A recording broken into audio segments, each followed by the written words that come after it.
പുത്തൻ കായിക സംസ്കാരത്തിന് നാന്ദി കുറിച്ച അഴീക്കോട് ഗ്രാമം. പ്രദേശത്തെ എല്ലാ കുട്ടികൾക്കും വിവിധ ഇനങ്ങളിൽ മികച്ച പരിശീലനത്തിന് സൌകര്യമൊരുക്കിയിരിക്കുകയാണ് അഴീക്കോട്ടെ ദയ സ്പോർട്സ് അക്കാദമി. 500ഓളം കുട്ടികൾക്ക് സൌജന്യമായാണ് ദയ പരിശീലനത്തിന് സംവിധാനമൊരുക്കിയത്. ഡോക്ടർ NK സൂരജിന്റെ നേതൃത്വത്തിലാണ് ഈ മാതൃകാ പ്രവർത്തനം.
അഴീക്കോട്ടെ ഈ കൊച്ചുഗ്രാമത്തിന് പറയാൻ ഏറെയുണ്ട്.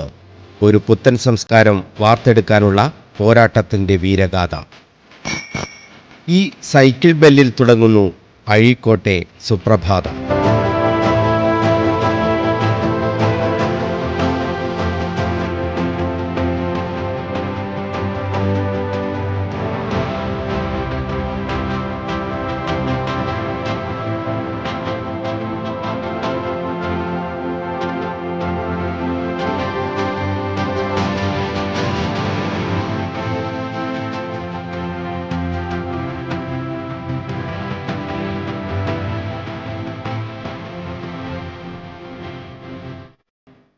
ഈ സൈക്കിൾ സവാരി ഇവിടുത്തുകാർക്കിന്ന് ഹരമാണ്.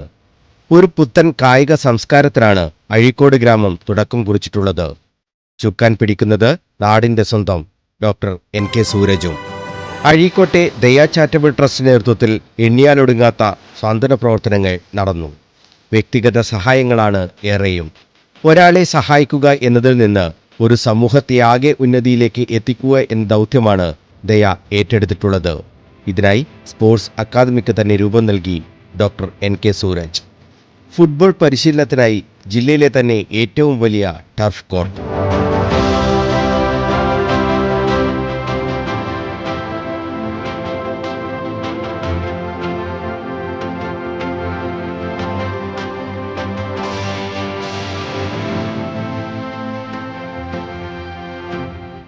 ഫുട്ബോളിന് പുറമെ കരാട്ടെ, വോളിബോൾ, ബാഡ്മിൻ്റൺ തുടങ്ങി എല്ലാ കായിക മേഖലയിലും പരിശീലനം. 500ഓളം കുട്ടികൾ അക്കാദമിയുടെ ഭാഗമായി. പരിശീലനം മാത്രമല്ല, പാലും മുട്ടയും പഴവും എല്ലാം സൗജന്യം. പ്രതിമാസം 3.5 ലക്ഷത്തോളം രൂപ ഈ കുട്ടികൾക്ക് പരിശീലനത്തിന് മാത്രമായി ദയ അക്കാദമി ചെലവഴിക്കുന്നുണ്ട്. മൊബൈൽ ഫോണിലും സോഷ്യൽ മീഡിയയിലും തളച്ചിടപ്പെടുന്ന കുട്ടികളെ ഒരു പുതിയ സംസ്കാരത്തിലേക്ക് നയിക്കുകയെന്ന ലക്ഷ്യമാണ് ദയ സ്പോർട്സ് അക്കാദമിക്കെന്ന് ചെയർമാൻ ഡോക്ടർ NK സൂരജ്. ഒരുപാട് കുട്ടികൾ നമ്മുടെ നാട്ടിൽ കളിക്കാൻ കഴിവുള്ള കുട്ടികളുണ്ട്. അപ്പോൾ അവർക്ക് അവസരങ്ങൾ ഇല്ലാത്ത ഒരു സാഹചര്യം ഉണ്ട് എന്നുള്ളത് മനസ്സിലാക്കിയിട്ട് ഇങ്ങനെയുള്ള അവസരങ്ങൾ സൃഷ്ടിക്കുന്നതാണെങ്കിൽ ഒരുപക്ഷെ വേൾഡ് ക്ലാസ് കളിക്കാരെ നമ്മുടെ നാട്ടിൽ തന്നെ കണ്ടെത്താമെന്നുള്ള ഒരു തിരിച്ചറിവിൻ്റെ ഭാഗമായിട്ടാണ് ദയ അക്കാദമി ഫോം ചെയ്യുക എന്നുള്ളൊരു തീരുമാനത്തിലേക്ക് എത്തിയത്. ഈ ഒരു സമയത്ത് ഇതിനെ മോർ ആക്റ്റീവായിട്ട് ഇൻവോൾവ് ആവാനുള്ള കാരണം കോവിഡ് സമയത്ത് ഓൺലൈൻ സ്റ്റഡിയും അങ്ങനെയുള്ള രീതിയിൽ കുട്ടികൾക്ക് വിദ്യാഭ്യാസം നൽകുന്ന സമയത്ത് ഒരുപാട് കുട്ടികൾ സോഷ്യൽ മീഡിയക്ക് അഡിക്ഷനും ഗെയിമിനും ബാക്കിയുള്ള പല ഗോസിപ്പിനും അഡിക്റ്റഡ് ആയിട്ട് അവരുടെ പഠന സമയം നഷ്ടപ്പെട്ടുകൊണ്ട് അവർ വഴിതെറ്റി പോകുന്നൊരു കാഴ്ച കാണാൻ പറ്റിയിട്ടുണ്ട്. അത് ഒരുപാട് രക്ഷിതാക്കളുടെ കമൻസുകളും നമ്മുടെ നെയ്ബേഴ്സ് ആണെങ്കിലും പല രീതിയിലും കണ്ടു.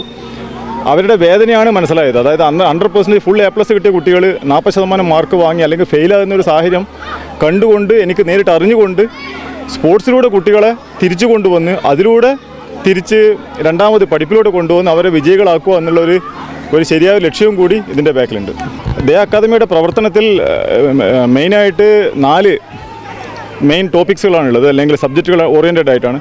ഒന്ന് ഹെൽത്ത്, സ്പോർട്സ്, എഡ്യൂക്കേഷൻ, കൂടാതെ de addiction means drinks and ഈ സോഷ്യൽ മീഡിയ. അപ്പോൾ അതിൽ മെയിനായിട്ട് നമ്മൾ ഇപ്പോൾ ഫോക്കസ് ചെയ്യുന്നത് സോഷ്യൽ മീഡിയ സൈബർ സെല്ലിൻ്റെ സഹായത്തോട് കൂടിയിട്ട് വഴുതിട്ട് പോകുന്ന കുട്ടികളെ കറക്റ്റ് ചെയ്യാനും മാതാപിതാക്കളുടെ അവരുടെയും കൂടി പെർമിഷനോട് കൂടിയിട്ട് അല്ലെ അവരുടെയും കൂടി ഇൻവോൾവ്മെൻറ്റോട് കൂടിയിട്ട് സ്പോർട്സിലൂടെ കുട്ടികൾക്ക് കഴിവുണ്ടെങ്കിൽ അവരെ സ്പോർട്സ് എഡ്യൂക്കേഷൻ നല്ല രീതിയിൽ നൽകുന്ന സ്കൂളിലേക്ക് സെലക്ഷൻ കിട്ടുന്ന രീതിയിലും, കൂടാതെ ആ കുട്ടികൾ ഫൈനാൻഷ്യലി പൂർ ബാക്ക്ഗ്രൗണ്ടുള്ള പേരൻസിൻ്റെ കുട്ടികളാണെങ്കിൽ, നല്ല കഴിവുള്ള കുട്ടികളാണെങ്കിൽ ദേ തന്നെ സ്പോൺസർ ചെയ്ത് അവരെ വളരെ ഹൈ എൻഡ് ആയിട്ടുള്ള ട്രെയിനിങ്ങിന് അയക്കാനും, അപ്പോൾ നമ്മുടെ നാട്ടിൽ നിന്ന് മുത്തുകളെ അല്ലെങ്കിൽ ഡയമണ്ട് ആയിട്ടുള്ള കുട്ടികളെ കണ്ടെത്തുക എന്നുള്ള ശരിയായ ഒരു പ്ലാനാണ് ഉണ്ടാക്കിയിരിക്കുന്നത്. ലഭിക്കുന്നത് മികച്ച പരിശീലനമെന്നും തങ്ങളുടെ സ്വഭാവ രീതി തന്നെ മാറിയെന്നും കുട്ടികൾ. ഞങ്ങൾ രാവിലെ 5 മണിക്ക് എണീക്കും. ആദ്യം 7 മണിക്ക് ഒരു ചെറിയ മടിയുണ്ട്, പക്ഷേ ഇപ്പം കൂടുതൽ ഇൻട്രസ്റ്റ് തോന്നുന്നുണ്ട് വരാൻ വേണ്ടിയിട്ട്. ഇവരൊരു കൂട്ടത്തിൽ കൂടണം എന്നുള്ളൊരു ആഗ്രഹം വരുന്നുണ്ട്. പിന്നെ ഇവിടെ വന്നതിന് ശേഷമാണ് നല്ലൊരു പോസിറ്റീവ് എനർജി തോന്നുന്നുണ്ട്. ഇങ്ങനെ ദയയിൽ കളിക്കാൻ പറ്റിയതിന് നല്ല സന്തോഷമുണ്ട്. പിന്നെ നല്ല കോച്ചിൻ്റെ അണ്ടറിൽ കളിക്കുന്നതിന് ഇതുണ്ട്. ഇങ്ങനത്തെ സ്റ്റേഡിയത്തിൽ ആദ്യമായിട്ട് കളിക്കുന്നു. പിന്നെ ഡിസിപ്ലിൻ പഠിച്ചിന് ഇവിടെ വന്നിട്ട് ഇത്ര നല്ല ഫ്രണ്ട്ഷിപ്പ് പോയിന്. ഇത് തുടങ്ങിയതിന് ശേഷം നമുക്ക് നല്ല ബോഡിയെല്ലാം നല്ല ഫിറ്റ്നസ് ബോഡിയെല്ലാം നിന്ന് ഞാൻ മൊബൈൽ ഫോൺ ഉപയോഗിക്കുന്നത് നല്ല കുറഞ്ഞ് വന്നു.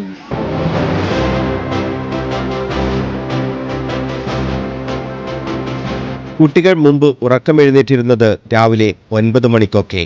പക്ഷേ ഇന്ന് ചിത്രം മാറിയെന്ന് രക്ഷിതാക്കളുടെ സാക്ഷ്യപത്രം. ദയ എന്ന് പറഞ്ഞാൽ ശരിക്കും സാന്ത്വന രംഗത്താണ് നമ്മൾ അവരുടെ ഒരു മികവ് കണ്ടിട്ടുള്ളത്. പക്ഷേ അതിന് ചെയർമാന് വലിയ വലിയ ലക്ഷ്യങ്ങളുണ്ട്. ആ ലക്ഷ്യം ലക്ഷ്യം എന്ന് പറഞ്ഞാൽ ഈ നാട്ടിലെ ഇത് കുട്ടികളെയും അവരെ കുടുംബത്തെയും എല്ലാ വിധത്തിലും ഉയർത്തിക്കൊണ്ടുവരണം. ആ അർത്ഥത്തിലാണ് കുട്ടികളെ തന്നെ രാവിലെ ഇതിലേക്ക് കായികപരമായിട്ട് കൊണ്ടുവരാനുള്ള ഒരു ശ്രമം നടത്തിയത്. രാവിലെ തന്നെ എല്ലാ കുട്ടികളും 5:45 എല്ലാ കുട്ടികളും ഇവിടെ എത്തും.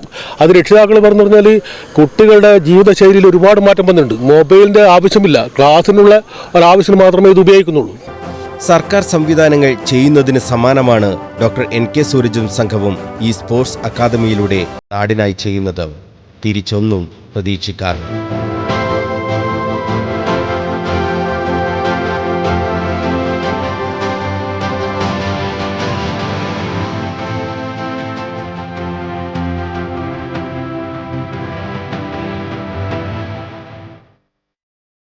അഴീക്കോടിനെ കായിക ഗ്രാമമാക്കുക എന്ന ലക്ഷ്യത്തോടു കൂടിയാണ് ദയ സ്പോർട്സ് അക്കാദമിക്ക് രൂപം നൽകിയത്.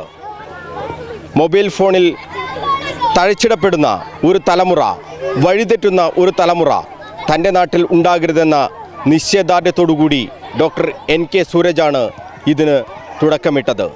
നാടാകട്ടെ നിറഞ്ഞ മനസ്സോടെ ഇത് ഏറ്റെടുക്കുകയും ചെയ്തു. അഴീക്കോട്ട് നിന്നും ക്യാമറമാൻ പ്രിയേഷ് അഴീക്കോടിനൊപ്പം മനോജ് മയ്യിൽ, കണ്ണൂർ വിഷൻ.